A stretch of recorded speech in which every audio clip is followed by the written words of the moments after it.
Let's see. Okay.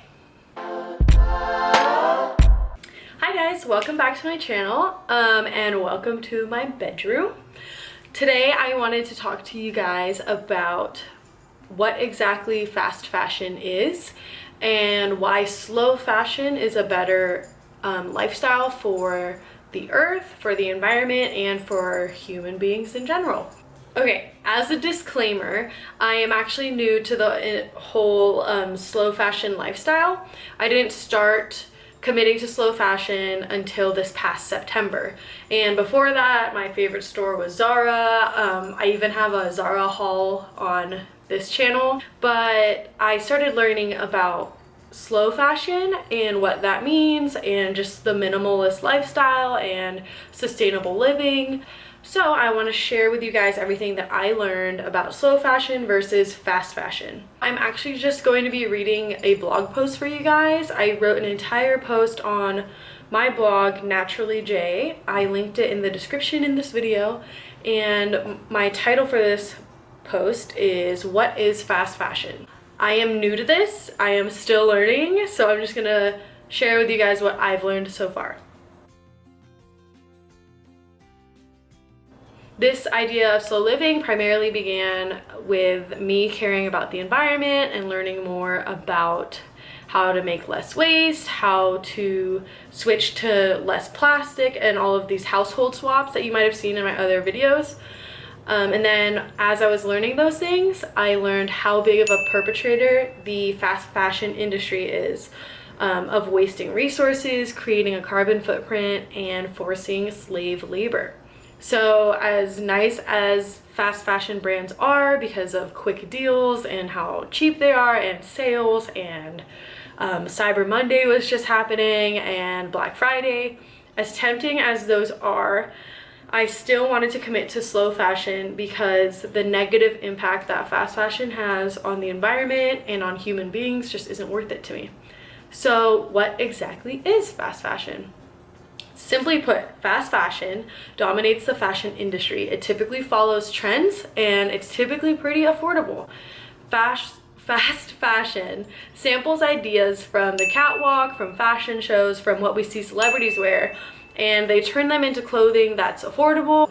They see what's trendy and they produce it really fast. Popular examples of fast fashion retailers include H&M, Gap, Uniqlo, Forever 21, Target, Zara, and Topshop. Okay, so first let me back up and give you a brief history of fashion.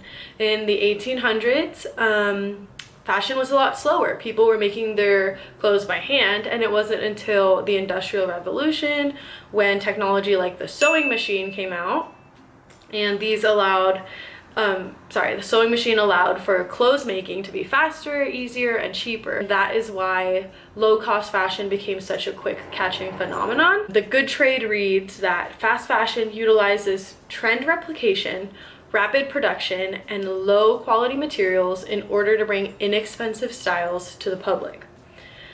So today's fast fashion brands, they're said to produce about 52 micro seasons each year. So that means they keep up with trends, they release new lines. I feel like Zara is a pretty big perpetrator of this. They always have tags on their clothes that say this is the winter line, this is the summer line, this is the spring line.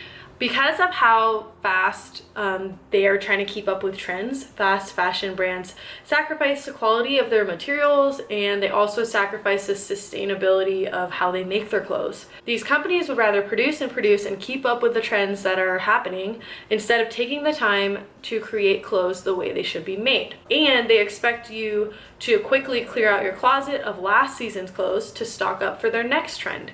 So they're not really designed to last as long as you would want them to last. So what exactly does fast fashion do to the earth and to humanity in general? This was actually one of the biggest reasons that I committed to slow fashion. So because fast fashion brands face the pressure of keeping up with trends and always producing whatever's in at the moment, it means that they cut environmental corners. It's very rare that you'll find fast fashion brands using sustainable textiles. So typically nowadays, the textiles that fast fashion brands use are synthetically made, which uses fossil fuels to create them. And because they are synthetic, there's usually synthetic chemicals and materials, and there are microplastics in your clothes, which you might not realize, and they use non-sustainable dyes. So all of this means that when your clothing ends up in a landfill, that it doesn't decay. It also means that when your microfibers of your clothes, when you're washing it, it ends up in the ocean, which increases the level of microplastics in the ocean. So you should probably be washing your clothes in a Guppy Friend. So it's like a little bag that catches microplastics. This is a great product that you can use to keep those microplastics from getting into the ocean because of the quality of the textiles of our clothes. So the toxic dyes that we use and the microplastics that go into the ocean go into waterways, and it could be ingested by animals. An interesting fact I found was that in the United States alone, about 85% of textile waste goes to the landfill or is incinerated. So that means you actually have to be careful about what stores are telling you about how if you donate their clothes, or if you donate your clothes, that they'll recycle it, because a lot of the times that doesn't actually go back into textile recycling. It's really hard, it's a long process, and depending on what it's made of, it doesn't always get fully recycled. Now, the big reason that I want to talk about fast fashion is because of the labor issues. The textile industry is a very big perpetrator of slave labor. Today in Los Angeles, there are still immigrant workers who are victims of wage theft and exploitation. They are not being paid well, they're not being treated well.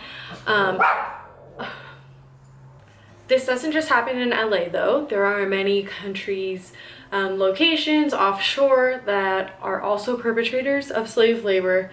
There's Bangladesh, China, Vietnam, and workers there, specifically garment workers there, face conditions that are grim at best. The fashion industry depends on these people who are powerless and voiceless. According to the global estimates of modern slavery, about 40 million people in the world are victims of human trafficking, and 20.2 million of them are persons that are forced into labor conditions.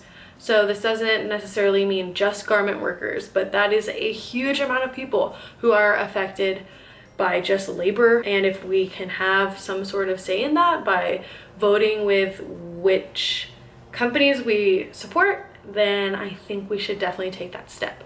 When you support fast fashion, you are also supporting the companies who underpay, underfeed, and exploit their garment workers. Many of these workers are even denied basic human rights, and something else I found out is a lot of the time they're women between the age of 18 and 24. So that's someone who's my age and she's being exploited. That just says something. Like, there is someone out there who's just like me, but she's being forced to make clothes that I end up buying just to put in my closet with all the other clothes I have. Also, further down the supply chains, there are also farmers who might work with toxic chemicals, which might then affect them physically and mentally. So it's just an entire chain of not great things for humans who deserve better than that. So what are some sustainable and affordable alternatives that we can turn to? First, the first thing that we can do is just have the mentality that everything you have is already enough. It's a great first step, and I understand it's hard. I'm not there yet either. I always want things, especially in this society and culture that we live in that pushes consumerism. I totally get that. So this one's hard, but I think it's really important for us to learn to be content with what we have. You can fall in love with the clothes that are already in your closet. You can repurpose them, you can restyle them, you can try to wear them in a way you didn't wear them before. If you have some clothes that are breaking, you can mend them, you can turn them into something else. You can repurpose and revamp what you already have. The second alternative I'd like to offer is thrifting. So, thrifting keeps more clothes out of the landfill. It helps give a new life to a piece of clothing that someone didn't want before, and it embraces the entire saying of one man's trash is another man's treasure.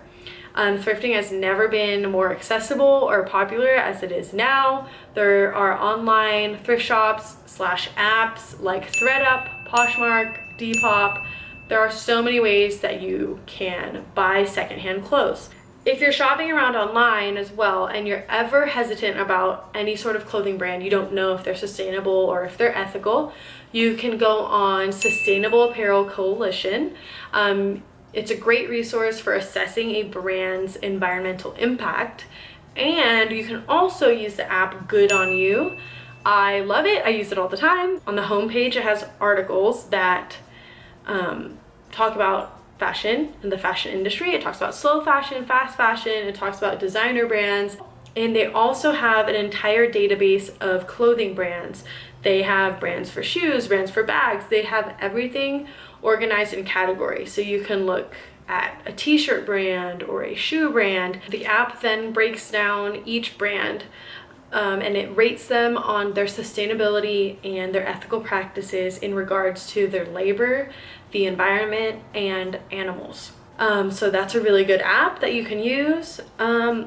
You can also go to fashionrevolution.org and they have a very informative Instagram. They have a great website. Basically, the two things that they always push for us to think about is think about, one, who made my clothes? So think about where your clothes came from, who made it, was this someone who is forced into these conditions? Something to definitely think about when you're shopping. And then the second thing they're saying is that we don't want our clothes to exploit people or destroy our planet.